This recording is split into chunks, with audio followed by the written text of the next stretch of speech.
The Lost World. The Stories About Sherlock Holmes by Arthur Conan Doyle. The Lost World. Chapter 1. Try Your Luck with Professor Challenger. How beautiful Gladys was. I loved her, but we were only friends. That day, I decided that the time had come. Would she say yes or no to me?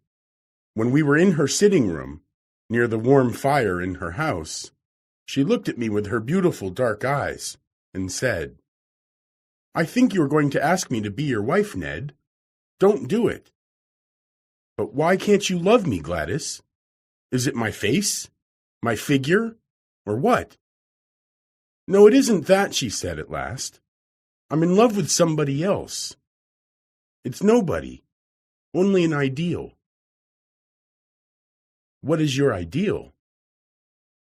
"Oh, he is much like you. Well, he is a strong man, a man who can look death in the face." "We can't all be great heroes," said I. "Besides, I've never had the chance. But I'll try to take it. You know, chances are all around you." "Give me a chance. I'll do something in the world. And if I do, not another word, sir. Someday you will win your place in the world. Then we shall talk it over again." I left her with my heart full of love. I wanted to find some heroic deed. When I came to my work, I worked at the Daily Gazette as a reporter. I asked Mr. McCardle, my boss, to send me to any dangerous place. I wanted it to be the most difficult one. "Dear Mr. Malone, I'm afraid the time has gone. There's no place for romance anywhere." "But wait a little bit," he said, with a smile on his face. "What about a modern Munchausen? I'm talking about Professor Challenger. Some people say he is a liar. You can have a chance to find out." "Challenger," I cried. "Professor Challenger, the famous zoologist. But I don't understand why I must interview this gentleman. What has he done?" "He went to South America on expedition 2 years ago, and came back last year. Then he began to talk about his adventures, but he didn't tell everything. He didn't tell in detail. Something wonderful happened, or the man is a champion liar. He has only got some bad photos. He gets so aggressive that he attacks anyone who asks questions. He often sends reporters down the stairs. That's your man, Mr. Malone. Now off you go, and good luck." I left the office and went to have a drink in the cafe. There I met my friend Tarp Henry, a microbiologist. He was surprised. "Challenger? The man who came with some silly stories from South America. As far as I can remember, he told about some strange animals, and there was such a scandal. Now nobody believes him because of his impossible character. Well, besides, I've heard something of Challenger. They say he is a man nobody can ignore." "What do you mean?" "Would you like to come to my office? I've got something interesting to tell you."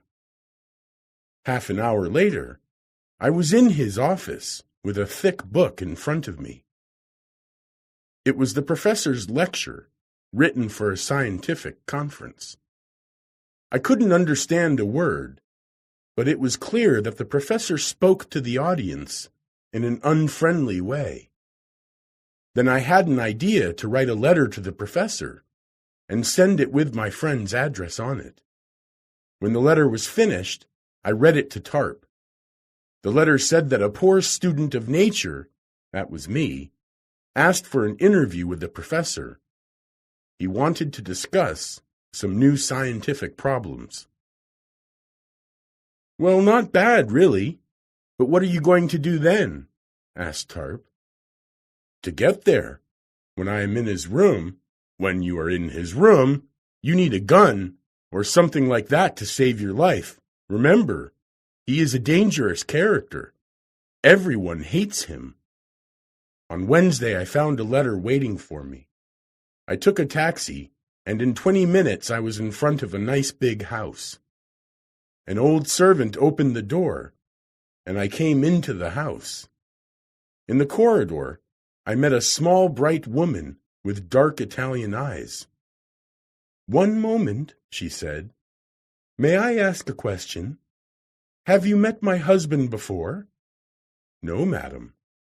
"Then I must tell you that he is an impossible person. Get quickly out of the room if he gets aggressive. I hope you are not going to speak about his expedition to South America?" I could not lie to a lady. "Oh, dear, it is very dangerous.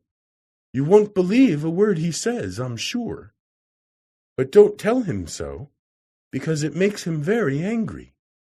Remember, he believes it himself. If you find him dangerous, really dangerous, ring the bell." With these words, the lady left me, and the servant led me to the professor's study. He was sitting at a large table, covered with books, maps, and diagrams. His head was very big. He had large, black-blue beard, and his eyes were blue-gray, under great black eyebrows, very clear and very critical. Besides, I noticed 2 big hands, covered with long black hair. "Well," he said in a roaring voice, "what now?" "Thank you for the chance to meet you, sir," I said quietly. "Oh, you are the young person who agrees with my ideas. What is more, you've got something of great interest to tell me." "That is a great help to me, isn't it? So what would you like to tell me?" "I am a poor student," I said, with a silly smile. "At the same time, I think that you were a little unfriendly to some other scientists." "Unfriendly? Well, I think you know," he said, "that the cranial index is a constant factor?" "Naturally," said I. "And that telegony is still sub judice?" "Certainly, sir." "And that the germ plasma is different from the parthenogenetic egg?" "Why, surely," I cried. "But what does that prove?" he asked in a gentle voice. "Ah, what indeed?" I murmured. "What does it prove?" "Shall I tell you?" he said in a low voice. "If you please, sir."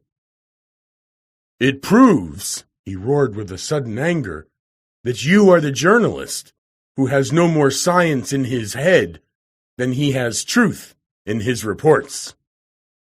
He jumped to his feet. "Nonsense!" he cried. "That's what I told you, sir, scientific nonsense. Did you think you could play a trick on me? You played a dangerous game, and I think that you have lost it." "Look here, sir," I said. "You can be angry as you like, but you will not attack me." "Will I not?" He was slowly coming to me. "I have thrown some journalists out of the house. You will be the 4th. Get out of here." "Don't be such a fool, Professor," I cried. That moment he jumped at me. The door was opened, and I was lucky not to go through it. We went to the front steps. "Enough?" he asked when we went outside. We shouted at each other and used the worst words we knew. Soon a policeman came to us. "What's all this?" asked the policeman. "This man attacked me," said I. "Did you attack him?" The professor said nothing. "It's not the first time," said the policeman. "You were in trouble last month for the same thing. Do you give him in charge, sir?" "No," said I do not, because he gave me a warning." The policeman closed his notebook, and with the words of goodbye, left. The professor looked at me, and there was something humorous in his eyes. "Come in," said he. "I've not done with you yet."